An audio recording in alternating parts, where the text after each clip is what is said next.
And he began to teach by the seaside, and there was gathered unto him a great multitude, so that he entered into a ship and sat in the sea. And the whole multitude was by the sea on the land. And he taught them many things by parables, and said unto them in his doctrine, Hearken, behold, there went out a sower to sow. And it came to pass, as he sowed, some fell by the wayside, and the fowls of the air came and devoured it up. And some fell on stony ground, where it had much earth, and immediately it sprang up, because it had no depth of earth. But when the sun was up, it was scorched, and because it had no root, it withered away. And some fell among thorns, and the thorns grew up and choked it, and it yielded no fruit. Another fell on good ground, and did yield fruit that sprang up and increased, and brought forth some 30, and some 60, and some 100. And he said unto them, He that hath ears to hear, let him hear. And when he was alone, they that were about him with the 12 asked of him the parable. And he said unto them, Unto you it is given to know the mystery of the kingdom of God, but unto them that are without, all of these things are done in parables, that seeing they may see and not perceive, and hearing they may hear and not understand, lest at any time they should be converted, and their sins should be forgiven them. And he said unto them, Know ye not this parable, and how when will ye know all parables? The sower soweth the word, and these are they that by the wayside where the word is sown. But when they have heard, Satan cometh immediately, and taketh away the word that was sown in their hearts. And these are they likewise which are sown on stony ground, who, when they have heard the word, immediately receive it with gladness, and have no root in themselves, and so endure but for a time.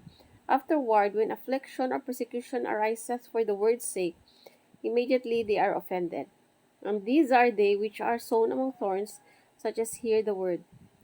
And the cares of this world, and the deceitfulness of riches, and the lust of other things entering in, choke the word, and it becometh unfruitful.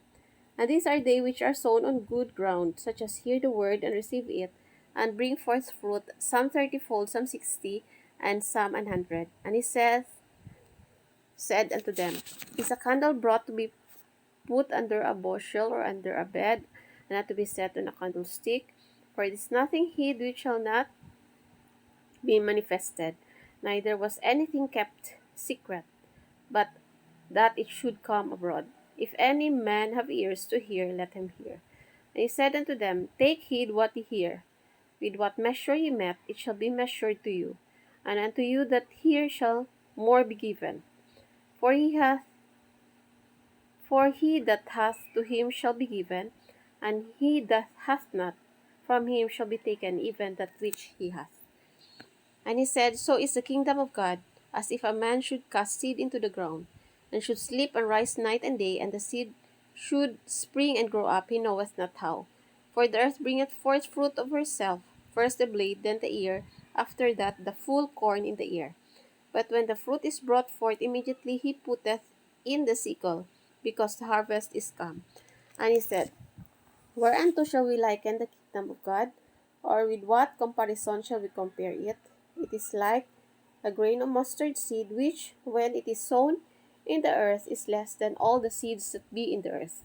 But when it is sown, it groweth up, and becometh greater than all herbs, and shooteth out great branches, so that the fowls of the air may lodge under the shadow of it.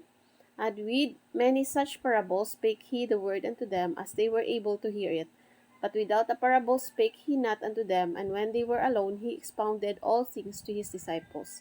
And the same day, when the even was come, he said unto them, Let us pass over unto the other side. And when they had sent away the multitude, they took him, even as he was in the ship, and there were also with him other little ships.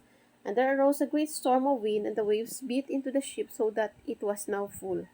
And he was in the hinder part of the ship, asleep on a pillow, and they awake him, and say unto him, Master, carest thou not that we perish?